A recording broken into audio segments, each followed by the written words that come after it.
جی، میں چلتے چلتے ایک اور بات کر دوں کہ جیسے یہ راجپال نے یہ بیان دیا تھا بقول طاہر پھول صاحب کے کہ یہ ساری باتیں جو میں نے لکھی ہیں یہ سب میں نے مسلمانوں کی ان کی کتابوں سے لی ہیں۔ اب یہ جب کتابیں منظر عام پر لائی گئیں، امیر فیصل صاحب کے فورم پر، پیور ڈسکشن فورم پر، تو ان کو ایک انڈین کرنل صاحب ان کی طرف سے ایک دھمکی دلوائی گئی کہ آپ یہ حساب کتاب بند کر دیں۔ افسوس جب میں نے وہ الفاظ سنے اس جاہل کرنل کے کہ جس طرح یہ بکواس کر رہا تھا، حالانکہ کسی بھی ملک کی جو فوج ہوتی ہے اس کا وہاں کی سیاست اور مذہب سے کوئی تعلق نہیں ہوتا، وہ سیکولر ہوتی ہے۔ اور یہ جاہل انسان، یہ بدبخت انسان، یہ امیر فیصل کو دھمکیاں دے رہا تھا، کیونکہ امیر فیصل ان کتابوں کو بار بار پیش کر رہے تھے۔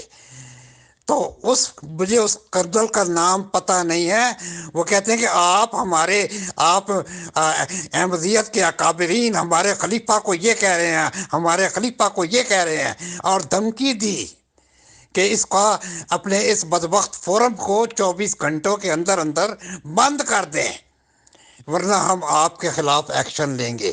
اور اس بدبخت کرنل کو اختیار کیا تھا کہ وہ ان کو آ کے دھمکیاں دیتے۔ اگر میں ان کی جگہ پر ہوتا، یقین کیجئے میں اس بدبخت کرنل کو کا کورٹ مارشل کروا دیتا۔ یہ تو ہمارے بھائی امیر فیصل تھے جنہوں نے انتہائی شرافت سے ان کی بات کو رد نہیں کیا، اس کو بند کر دیا وقتی طور پہ، اور اس کو پھر نئے سرے سے ریفریز کیا، ان کو دھمکی دی گئی۔ ارے بھائی، یہ امیر فیصل اگر راجپال کی طرح یہ ساری کتابیں انڈیا کی کورٹ میں لے آتے اور یہ ساری کتابیں انڈیا کی کورٹ میں ڈسکس ہوتی کہ ان کا خلیفہ کہاں کہاں حرام کاریاں نہیں کرتا تھا، کیسے وہ گیا تھا کیا کہتے ہیں پیرس کے کنجر خانے میں ننگی عورتوں کو دیکھنے کے لیے، کیسے وہ کرتا تھا، اور حرام کاریاں اس کے بارے میں تو یہ بھی تھا کہ اس بدبخت نے اپنی بیٹیوں کے ساتھ بھی زنا کیا ہے۔ اس بدبخت کے نزدیک کوئی رشتے کی تمیز نہیں تھی۔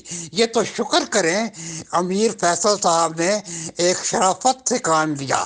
میں بعض اوقات امیر فیصل کے صبر، جو امیر فیصل نے بڑا صبر کا مظاہرہ کیا، میرے پاس اس کی تعریف کے لیے الفاظ نہیں ہیں۔ انہوں نے یہ ساری، ورنہ ان کی جگہ پر میں ہوتا تو انڈین کورٹ میں یہ کتابیں پیش کرتا کہ یہ ہیں جی وہاں کے باسی، انڈیا کے باسی تھے جو پاکستان بھاگ گئے، اور یہ ایسی حرکات کرتے تھے، یہ ان کا کردار تھا۔ شاباش امیر فیصل، اللہ پاک آپ کو حوصلہ بھی دے، ہمت بھی دے، لیکن آپ حقیقت کو بیان کرنے سے مت گھبرائیں۔ دیکھیں وہ راجپال نے اپنا سر کٹوا لیا، کسی شریر نے اس کا قتل کر دیا، حالانکہ اس نے شاید اپنے پاس سے کوئی بات نہیں کی، وہ تو آخر تک یہی کہتا رہا کہ میں نے انہی کی کتابوں سے پڑھا ہے۔ اور میں بھی جو آج آپ کی باتیں کر رہا ہوں، آپ کے خلیفہ کی باتیں کر رہا ہوں، انہی کتابوں سے پڑھا ہے۔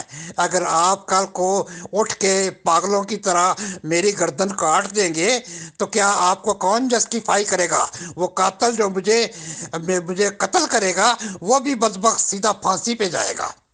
بہرحال امیر فیصل صاحب نے بہت جرأت کا مظاہرہ کیا۔ انہوں نے ایک تو وہاں کے قانون کی پاسداری کی، اور دوسرے پھر بھی انہوں نے بھرم رکھ دیا، ورنہ اگر اس کرنل صاحب کی شکایت ہو جاتی فوج سے تو کرنل صاحب کو تو کورٹ مارشل ہو جانا تھا، اور آئندہ اس کی اولاد کو بھی جرت نہ ہوتی اگر وہ فوج میں جاتے تو ایسی بیان بازی کرنے سے، ایسی دخل اندازی کرنے سے۔ میں صرف اتنا ہی کہوں گا۔